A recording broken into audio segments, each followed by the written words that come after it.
ಈಗ ನಿಮ್ಮ ಮೂಲಕ ಬಂದಿದ್ದಾರೆ ಅಂತ ಹೇಳಿದ್ರೆ ಇದಕ್ಕಿಂತ ಖುಷಿ ಪಡುವಂತ ವಿಚಾರ ಇನ್ನೇನಿದೆ. ನನ್ನ ಮೂಲಕ ಏನಲ್ಲ, ನೀವು ಕಾಲಿಟ್ಟುಗಳಿಗೆ ನಿಮ್ಮ ಪಾದದ ಧೂಳಾಗಿದ್ದ ವಿದ್ಯಾಪೀಠನೇ ಶುದ್ಧ ಮಾಡಿಬಿಡ್ತು. ಈಗೊಂದು ಸಮಸ್ಯೆ ಇದೆ. ಇಲ್ಲಿರೋ ಎಲ್ಲ ಮಕ್ಕಳಲ್ಲಿ ಕೆಲವು ಮಕ್ಕಳಿಗೆ ಇನ್ನೂ ಉಪನಯನ ಆಗಲಿಲ್ಲ. ಹಾಗಾಗಿ ವಿದ್ಯಾಪೀಠದ ವತಿಯಿಂದಲೇ ಸಾಮೂಹಿಕ ಉಪನಯನ ಮಾಡೋಣ ಅಂತ ಅಂದ್ಕೊಂಡಿದ್ದೀನಿ. ನೀವೇನಂತೀರಾ?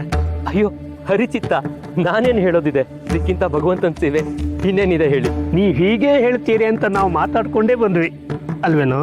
ಹೌದು ಗುರು. ಇಷ್ಟೇ ಅಲ್ಲ, ಇನ್ನೂ ತುಂಬಾ ಮಕ್ಕಳು ಬರೋರಿದ್ದಾರೆ. ಅವರೆಲ್ಲ ಬಂದಾಗ ಈಗಿರೋ ವಿದ್ಯಾಪೀಠ ಚಿಕ್ಕದಾಗತ್ತೆ ಅಲ್ವಾ? ಆಗತ್ತೆ. ಅದಕ್ಕೆ ಪಕ್ಕದಲ್ಲಿರೋ 3 ಅಂಕಣ ವಿಸ್ತರಿಸ್ಬಿಟ್ರೆ ವಿದ್ಯಾಪೀಠ ದೊಡ್ಡದಾಗತ್ತೆ. ಏನಂತೀರಾ? ಅನ್ನೋದೇನು, ನೀವು ಒಪ್ಕೊಂತೀರಾ ಅಂತ ನಾವು ಮಾತಾಡ್ಕೊಂಡೇ ಬಂದ್ವಿ ಅಲ್ವೇನೋ? ಹೌದೌದು. ಅದೇ ಭರವಸೆಯಿಂದ ಕೂಲಿಯವ್ರನ್ನು ಕರ್ಕೊಂಡು ಬಂದಿದ್ದೀನಿ. ಏನ್ರಪ್ಪ?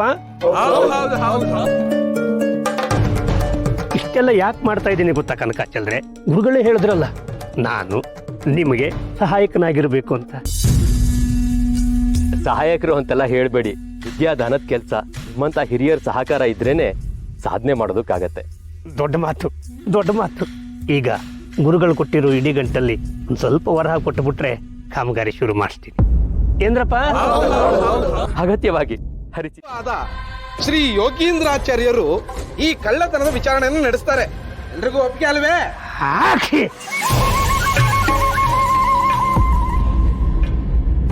ಒಪ್ಕೊಳ್ದೆ ಏನ್ ಮಾಡ್ತಾರೆ? ಬಡ್ಡಿ ಚಕ್ರ ಬಡ್ಡಿ ಆಗ್ಬಿಡತ್ತೆ ಅಲ್ವೇ?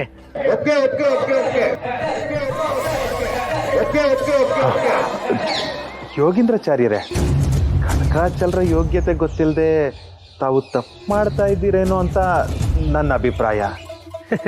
ಕಳ್ಳರಿಗೆಂತ ಯೋಗ್ಯತೆ ಶಾಂಭಟ್ರೆ?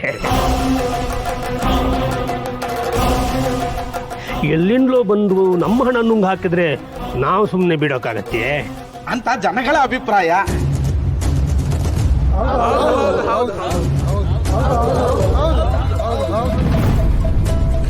ಸುಮ್ಮನೆ ಮಾಡಿರೋ ತಪ್ಪನ್ನು ಒಪ್ಕೊಂಡು ನಮ್ಮ ಊರಿನ ಪದ್ಧತಿ ಪ್ರಕಾರ ಶಿಕ್ಷೆ ಅನುಭವಿಸ್ಲಿ.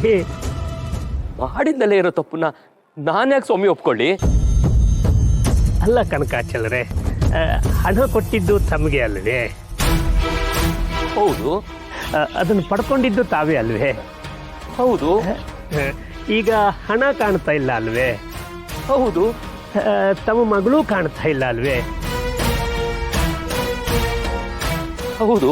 ಹಾಗಿದ್ದ ಮೇಲೆ ಶಿಕ್ಷೆ ತಮಗೆ ಆಗ್ಬೇಕಲ್ವೇ?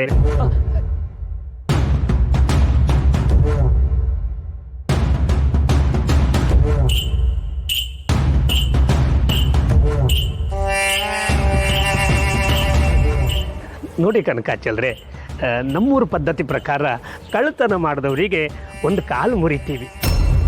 ಏನ್ರಪ್ಪ?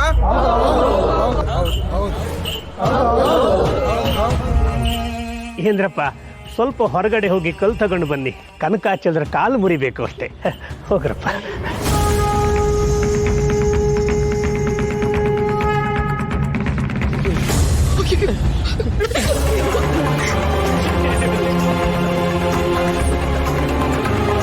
ಪ್ರಾಣದೇವ, ಕತ್ತವ್ರು ಯಾರು?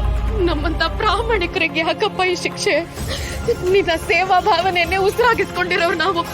ನಿನ್ನ ಜನ್ಮಸ್ಥಳದಲ್ಲಿ ಹುಟ್ಟಿ ಬೆಳೆದವ್ರು ನಾವು. ನಿನ್ನ ಪ್ರಾಮಾಣಿಕತೆಯನ್ನೇ ಅನುಸರಿಸ್ತಿರೋರು ನಾವು. ನೋಡು, ಇದೆಲ್ಲವೂ ಸತ್ಯವಾದ್ರೆ ನೀನ್ ಬಂದವ್ರನ್ನ ಕಾಪಾಡು.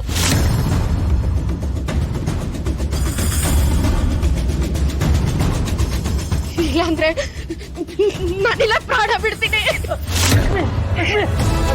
ಲಕ್ಷ್ಮಿ,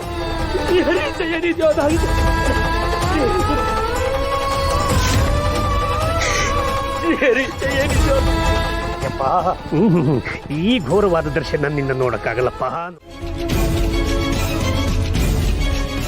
ಅಯ್ಯಯ್ಯೋ, ಬಾಗ್ಲಾಕ್ಬಿಟ್ಟಿದ್ದಾರೆ.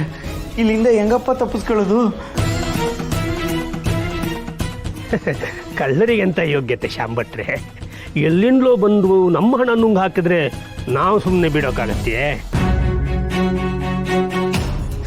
ದುಷ್ಟ ದುಷ್ಟ, ನನ್ ಭಾಗ್ಯ ಕೊಡು. ದುಷ್ಟ, ನನ್ ಭಾಗ್ಯ ಕೊಡು. ಅಷ್ಟ್ರಲ್ಲಿ ಬಂದು ನೀವು ಬಾಗಿಲು ತೆಗೆದ್ರಿ. ನನ್ ಭಾಗ್ಯ ಕೊಡು. ಇಲ್ಲ ಅಂದಿದ್ರೆ ನನ್ನ ತಲೆ 2 ಓಳಾಗ್ತಿತ್ತು. ಇದಕ್ಕೆ ಏನ್ ಹೇಳ್ತೀರಿ ಯೋಗೀಂದ್ರಾಚಾರ್ಯರೇ? ನನ್ನನ್ನೇನು ಕೇಳ್ತೀರ ಭಟ್ರೆ? ನಾನು ಈ ಊರಿನ ಹಿರಿಯ, ಮೇಲಾಗಿ ಈ ಊರಾಗ ವಲಸೆಗಾರ ಅಲ್ಲ, ಇಲ್ಲಿಯ ಮೂಲ ನಿವಾಸಿ ನಾನು. ಒಬ್ಬ ಕಳ್ಳನ ಮಾತನ್ನು ನಂಬಿ ನನ್ನ ಮೇಲೆ ಅನುಮಾನ ಪಡ್ತೀರಾ? ನಾನೇನು ಈ ಊರು ಉದ್ಧಾರ ಆಗ್ಲಿ ಅಂತ ವಿದ್ಯಾಪೀಠ ಉಪನಯನ ಯೋಜನೆ ಎಲ್ಲ ಹಾಕೊಂಡಿದ್ರೆ ನನ್ನ ಮೇಲೆ ಗೂಬೆ ಕುರ್ಸ್ತೀರಾ? ಇಲ್ಲ, ಈ ಮರ್ಯಾದೆ ಇಲ್ಲಿರೋ ಜಾಗದಲ್ಲಿ ನಾನಿರೋದಿಲ್ಲ. ಈ ಊರು ಉದ್ಧಾರ ಆಗೋದಿಲ್ಲ, ಈ ಊರು ಉದ್ಧಾರ ಆಗಲ್ಲ. ಹೇ ಆಚಾರ್ಯರೇ ಚಚ್ಚೆ, ಅನ್ಯಾಯವಾಗಿ ಆಚಾರ್ಯರ ಮನಸ್ಸನ್ನು ನೋಯಿಸ್ಬಿಟ್ಟಿಯಲ್ಲೋ.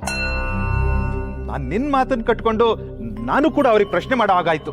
ನಿಜ ಹೇಳು, ಕದ್ದಿರೋ ವರಹಗಳನ್ನ ಎಲ್ಲಿಟ್ಟಿದೀಯಾ? ಬುದ್ಧಿ, ನಿಮ್ಗೆ ಹೇಗೆ ಹೇಳಿ ಬುದ್ಧಿ? ನಾ ಕದ್ದಿರೋ ವರಗಳನ್ನ ಆಚಾರ್ಯರ ಕೈಲೇ ಕೊಟ್ಟಿದ್ದೆ ಬುದ್ಧಿ. ಓಹ್, ನೀನ್ ಈ ರೀತಿ ಹೇಳಿದ್ರೆ ಸತ್ಯ ಬಾಯ್ ಬಿಡಲ್ಲ ಅಂತ ಕಾಣತ್ತೆ. ಹೋಗ್ರಪ್ಪ, ಹೋಗಿ ಕಲ್ ತಗೊಂಬರ್ರಿ. ಇನ್ನೊಂದ್ ಕಾಲು ಮುರಿದು ಹಾಕಿದ್ರೆ ನಿಜ ಏನು ಅಂತ ಬಾಯ್ ಬಿಡ್ತಾನೆ. ಬುದ್ಧಿ, ನಿಮ್ಗೆ ಹೇಗೆ ಒಪ್ಪಿಸ್ಲಿ ಬುದ್ಧಿ? ಭಗವಂತ ನೀನೇ ಕಾಪಾಡ್ಬೇಕು.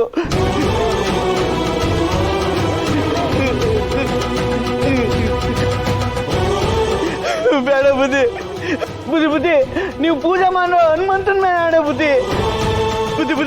ಬೇಡ ಬುದ್ಧಿ